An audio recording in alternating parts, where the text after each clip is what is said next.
Yeah. So thanks very much, everyone. My name's David. I'm alcoholic.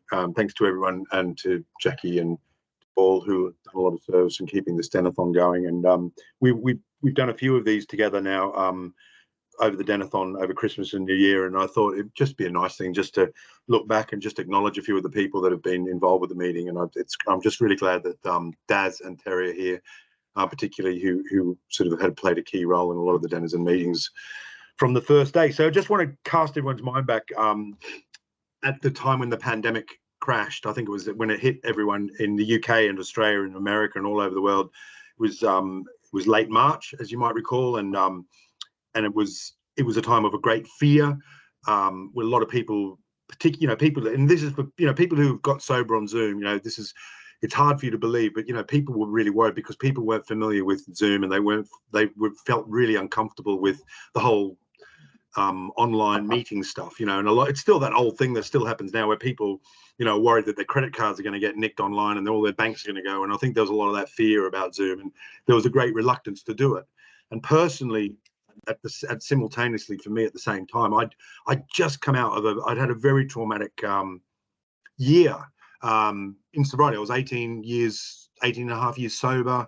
My marriage had broken down as a direct result of me.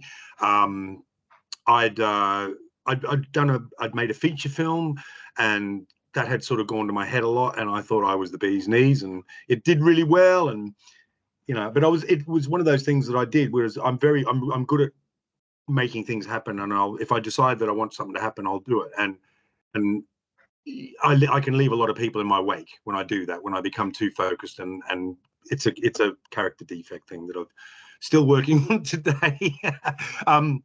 But I was in a lot of turmoil. My son had gone to university, and he's a deeply troubled person, and he tried to kill himself twice.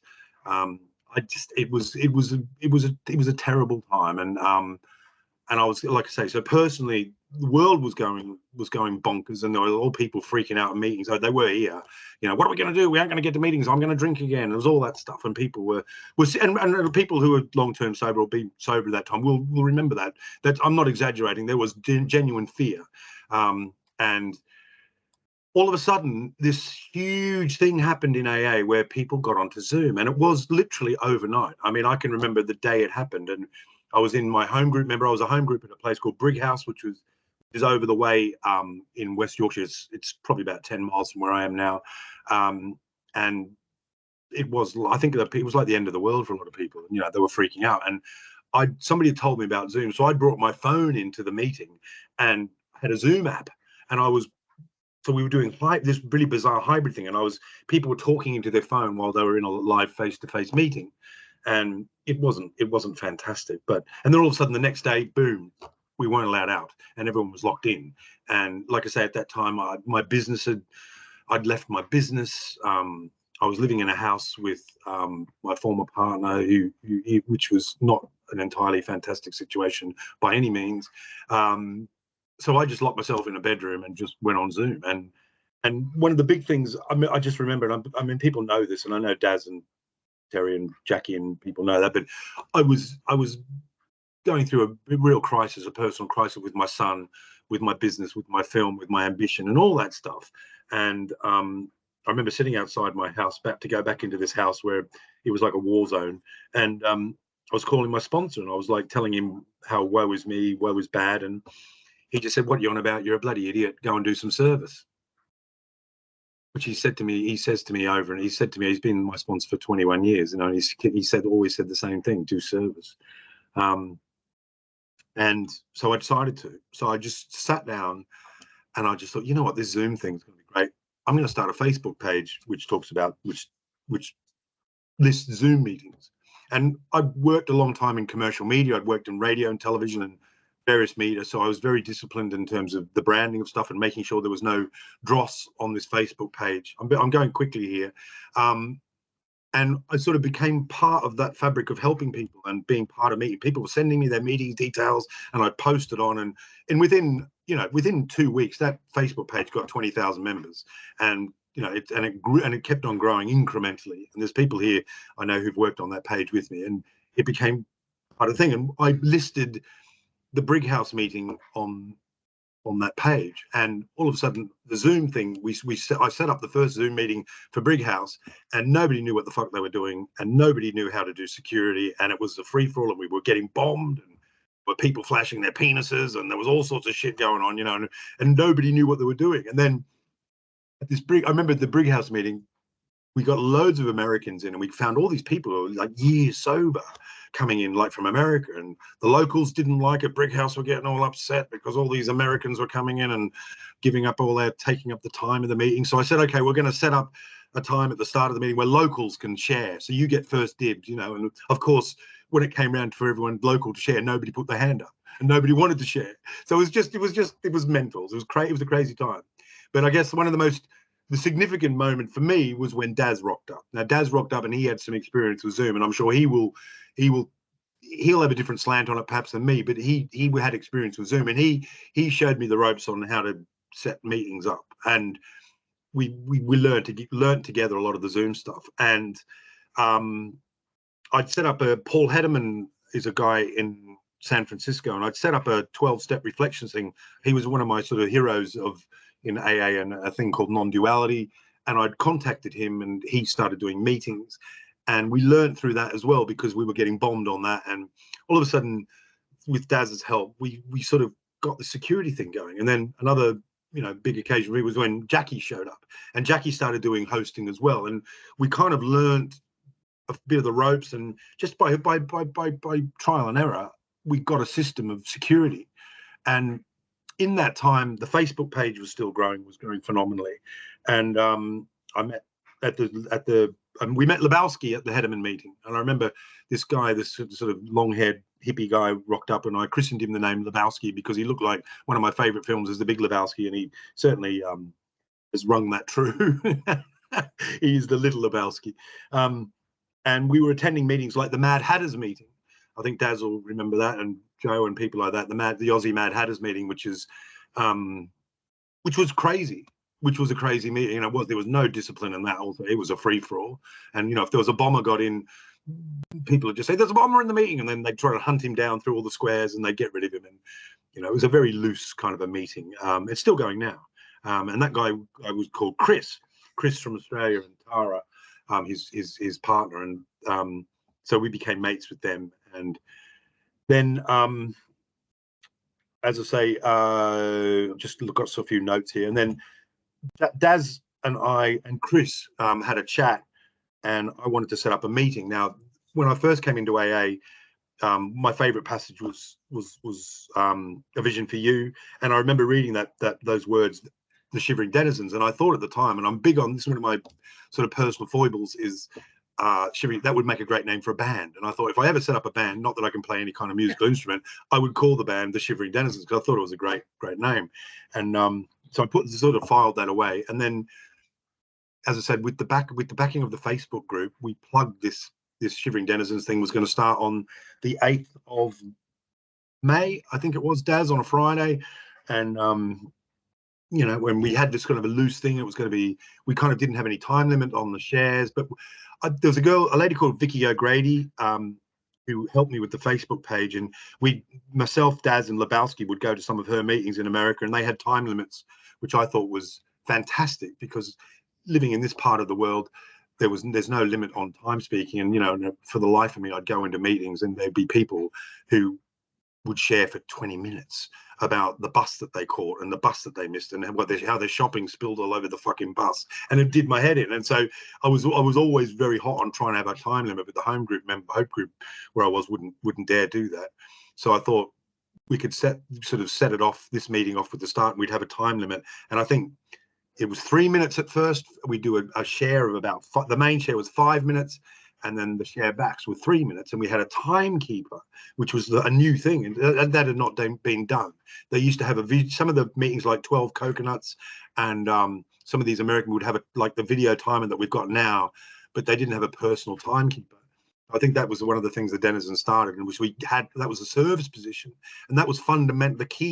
One of the key things about the Denizens is the service positions that we'd enter, because in face-to-face meetings, it was all about, you put the ashtrays out, all that stuff. You do the literature, you put the chairs out, you pack it away, you'd make the teas and coffees and all that. And we transferred a lot of that stuff, not in the same way, but into the digital realm. And so we started building these service positions, and we'd start allocating the service positions around the room, and people got commitment, and we started getting a home group. And I remember the first home GC we did, and I think Daz will remember, it went for about 5 minutes because it was like boom, boom, boom. And I think at the first meeting we had, I think 8 or 9 people, but there was a couple of Aussies, a couple of people from England, and somebody from Canada. And I vividly remember we went around the share, and every 3-minute shares, and the meeting was over. And then we kept on plugging it on this Facebook page. And by now, this Facebook page had got like 40,000 members. So it was building, people were coming along. You know, we had it good. And then somebody called Terry G showed up. And Terry was like the first sort of long-term sober woman that I'd met like that, who was 40, you're 42, I think, at that stage, Terry. And Terry started bringing in a lot of that kind of old-timer stuff from Australia. And I think I need to make that clear about that the meeting, the format of the chair picking the speakers is very Australian. And I consider this a quasi sort of Australian English kind of a meeting at that stage, because it was mostly English and British, Irish and Aussies. And it was always the thing in Australia, you go to, you know, people know the format of the meeting in Australia, face-to-face meetings, is the chair. There's a main chair, then the chairperson picks sharers to come out, they walk out the front of the room, and you share back. And that's how the Aussie format, and it's quite unique to Australia, I think. I haven't seen it done elsewhere, but elsewhere outside of Australia. So the meeting started getting collateral, and with people coming, and we had a laugh, and we used to leave the people unmuted, and you could comment back, and it was a bit of a party, you know, but it was fun. And I remember that every morning, you know, I'd get down at 7:30, and there'd be Zoom bombers waiting for me in the thing, and I'd let them in, and we'd have a laugh with them and stuff. And I always remember this is one of my favorite things was this Zoom, and we'd go fishing for Zoom bombers, you know. Daz will tell you, it was hilarious, you know.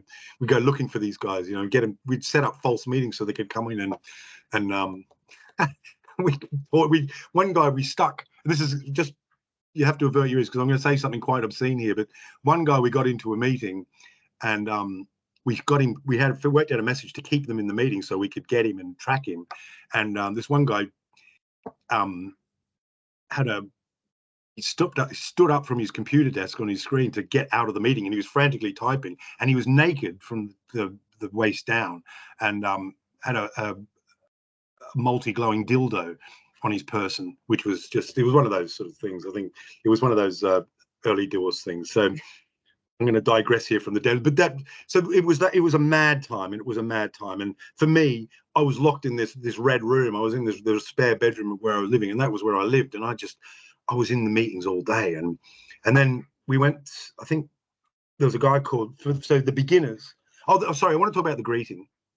The greetings is a fundamental part of the Denizens. And when I first came into AA, my first meeting, I didn't want to be there. I was at a rock bottom. I was at another rock bottom, and I remember somebody greeted me, and they said, "Would you like a cup of tea? How are you?" And that meant the world to me, because if that person hadn't greeted me, I wouldn't have stayed. I would have gone. And that person helped me, and that person's still in AA today around these parts. And that was a fundamental part. And then I remember I went, in the early days of Zoom, I went to a meeting in London, and there was about 40 people there. And I went in on my own, and nobody said a word to me. Now, if I'd been a newcomer, I thought that was really shit. And nobody said a word to me. It was just like they're all talking amongst themselves. And that's why I still get quite pissed off when I go into meetings and nobody gets a greeting. Or, I mean, I've been in face-to-face meetings now where I'm never been to that meeting before, and I will greet somebody who's new in like me, because I think it's a crime that people don't greet people when they walk into meetings. So that became a fundamental part. And I'm sure Daz and people here will tell you the same thing, is the greetings that we get in the Denizens meetings is a fundamental core element. The time limits, I think, and the greetings before and after the meeting is really what makes the Denizens unique, because you don't get it nowhere else. I can guarantee you don't get that anywhere else, particularly for newcomers. So I think it's very much geared around the newcomers. And then, like I say, the Shivering Beginners, we decided, I think amongst the three of us, between Terry and Daz and myself, that we'd set up a beginners meeting. We'd been to a meeting in Ireland, I think it was a beginners meeting, a Zoom meeting, and it was a free-for-all, but they were asking for long-term people. So they had this meeting that was all just newcomers, crazy newcomers, and there was only 2 or 3 old-timers or people with a few years. And so we decided, we watched that, and it was chaos. So we decided, let's set up a beginners meeting. So we call it Shivering Beginners, which was a sister or brother meeting to Shivering Denizens, and it was set to be 9:30 p.m. UK time every night. And I chaired the first meeting, and we got about 30 or 40 people there, but it was chaos. And we had this like format that we kind of made up, and Terry had come up with this idea of using the chapters from Living Sober as the chapter headings from Living Sober as a guide. So it was really practical help. We were really sort of offering people Zoom. This new term was being coined called Zoom babies, and Zoomers, and it was. And I remember there's a girl from Gina from Denmark coined that phrase. I think she's still around. I see her every now and then. And it was these Zoom babies, people getting sober on Zoom, and it was this whole thing with this. Literally thousands of people were coming into Zoom meetings who'd never been to a face-to-face meeting, but were staying sober. And I'd seen it happening, and people were coming to beginners and they were staying sober. And it was like, this is fucking great. I love this. This is wonderful. So it started building momentum, and we started getting home group members with the beginners.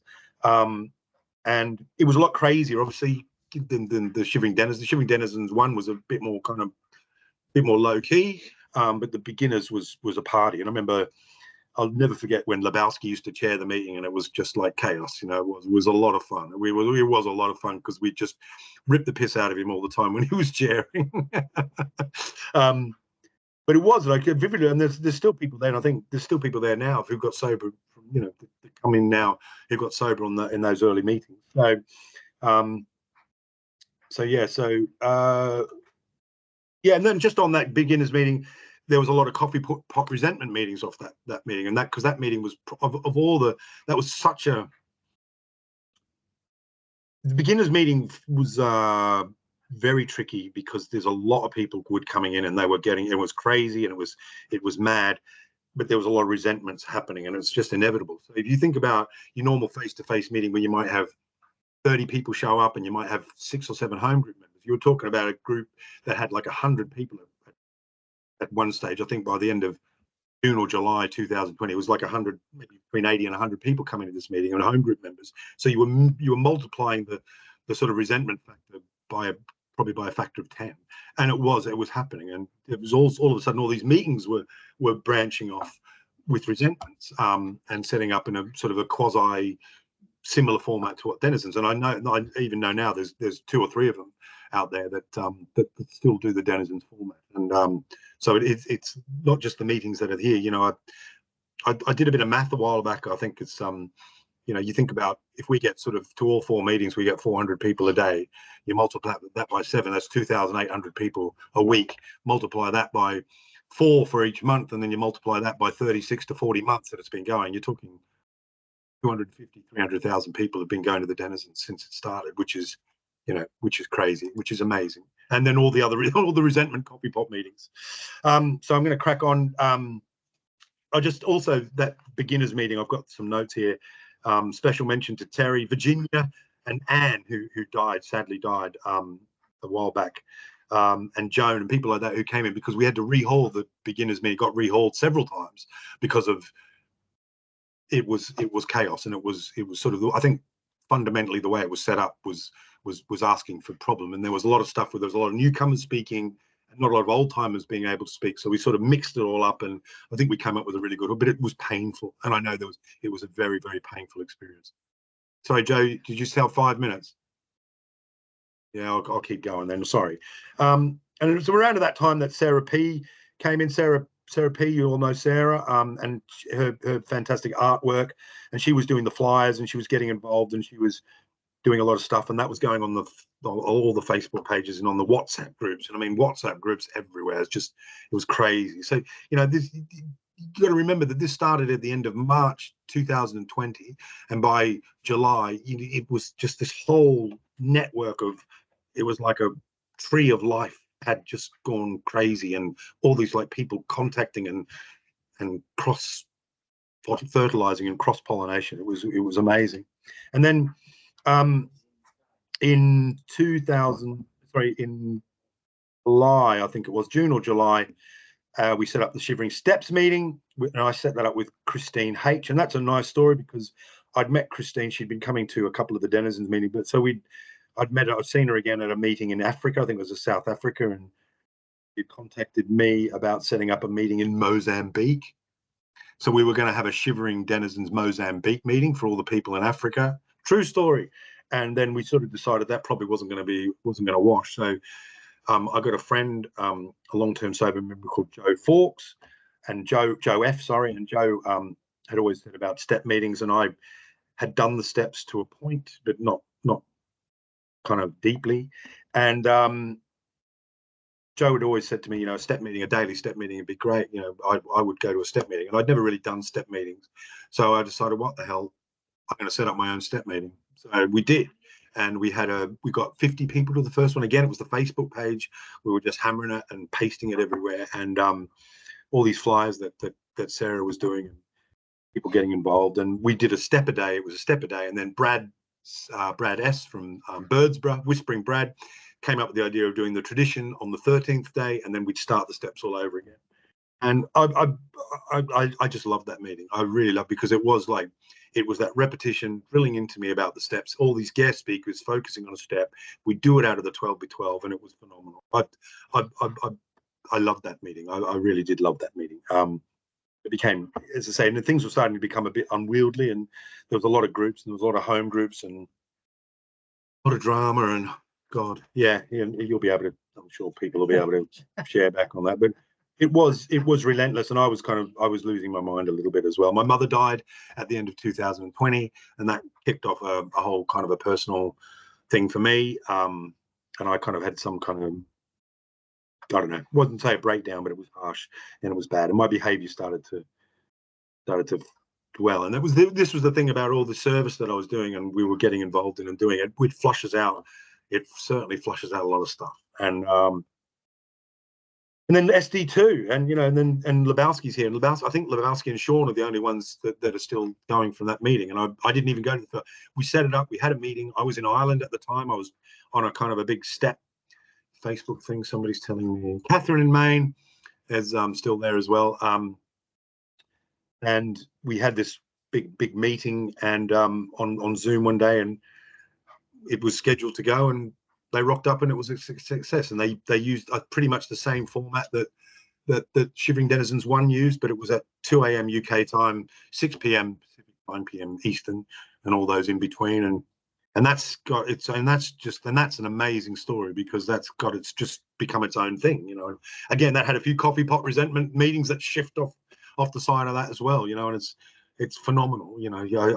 It's a phenomenon. And Jackie goes to that meeting more than me, but and I go, and I love going to that meeting, because it's very focused, 2-minute shares and a 10-minute main share, and and there's a lot of people who got sober on that meeting.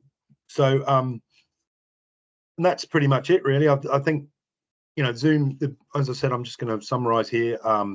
That fear of Zoom quickly dwindled. There's still people who don't do it, and it's built on. And I think I people know that I also set up the Women's International Marathon meeting, and that was part of that drive to do things and make a difference and get things done. And that's, again, that's got its own. I've never been to that meeting either, but it's obviously, because I'm not a woman, but that's sort of going really well as well. And I think the Zoom era and the lockdown, bizarrely, while all the normies and all the normal people were sort of freaking out and drinking themselves, and creating newcomers for us in a couple of years' time, we were all sitting pretty and going on Zoom and making a difference. And we made a difference. And it's changed my life. It really has. I can't tell you. Yeah, it's made a big difference to me. I've met my wife. I've met people all over the world. I've been, traveled, and we've actually met face to face, and I think I went to a meeting in Brisbane in September, and a woman there I was talking to her about Zoom, I'd never met before, and she went, "Oh, I go on that Women's International Marathon." I was in Belfast 2.5 years ago, and this 2 years ago in Belfast, and this woman said to me, "You go on the Shivering Denizens?" I said, "Yeah, I go on the Shivering Denizens." She said, I go on the Shivering Denizens as well." And it's like, so you just, it's everywhere, and it's amazing. And I'm just so I'm getting, oh, that's time. I'm told I've got to shut up. All right, but thank you very much, everyone, and I hope you enjoy that brief history of the Denizens. Thank you very much. Thank you very much, David.